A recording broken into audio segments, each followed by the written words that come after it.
Morning students. Before this we have discussed about the drafting of the Indian Constitution as well as the preamble of the Indian Constitution. Now we will understand some important features of our preamble. You see, let's check 6 questions were there and these questions I have given you as a homework. Now let's understand the important features of the preamble of the Indian Constitution. Now let us try to understand the significant features of our preamble. We the people of India do hereby adopt, enact and give to ourselves this Constitution. It means that the Constitution is prepared and accepted by the people of India. It draws its authority from the people. So the meaning of this line, we the people of India do hereby adopt, enact and give to ourselves this Constitution, means now the Constitution of our country India is being prepared and this Constitution is accepted by all the peoples of India. It draws its authority from the people.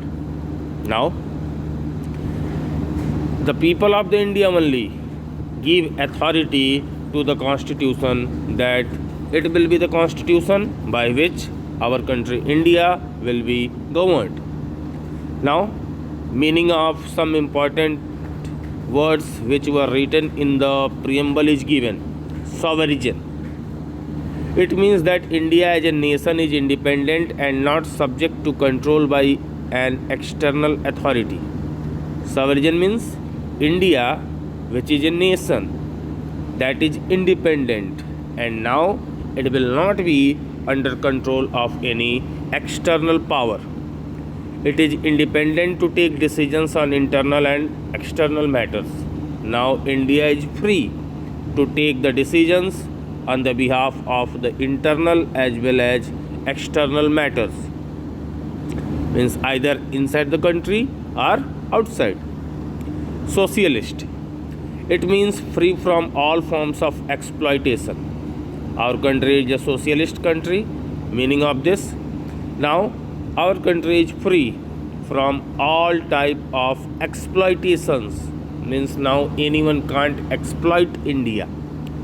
It means to eliminate inequality in income and standard of living. Now there will not be any type of inequality in the income of the people, as well as everyone will live the same standard of life. Secular.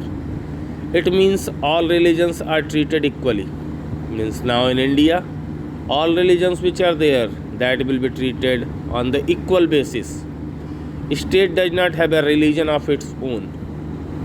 Our country has not any specific religion. People have the freedom to follow, practice and preach their religion. Our country, India's people are free to follow any religion, to practice any religion, as well as to preach, means to teach or to give sermon of the speech of any religion. Democratic. India is a democratic nation. Now India is a democratic country, and you are knowing democracy means form of a government in which power is existed in the hand of the people. Government is run by the representatives of the people.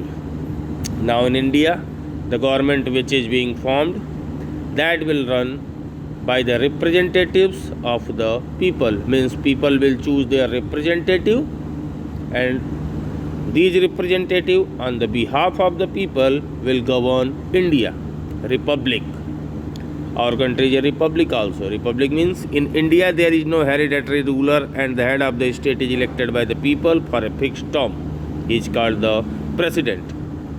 Means now in our country India there is not any hereditary ruler. Hereditary ruler means, yes, one after another. Suppose father is the ruler, then after the death of the father his son will be ruler. Now this practice will not be followed.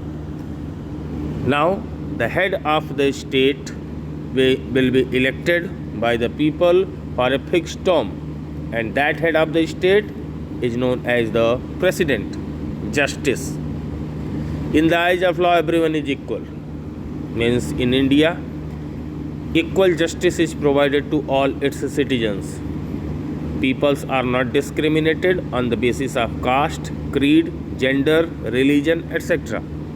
Now, any people will not be discriminated on the basis of the caste, on the basis of the creed, gender, or the religion. Means either people are of any caste, any creed, any gender, or of any religion, they all are equal in the eyes of the law. Liberty and equality. People have the freedom to express their views, and all citizens are equal before the law.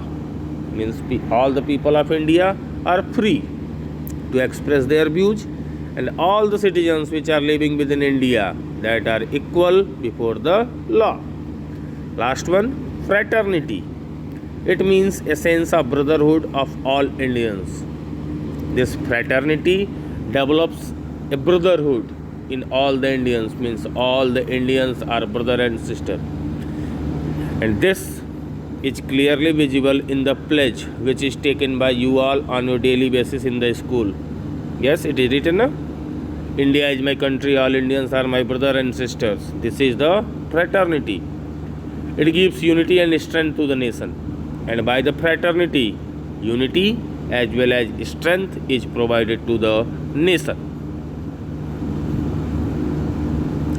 Now, features of the Indian Constitution or features of our Constitution. About this, we shall discuss tomorrow.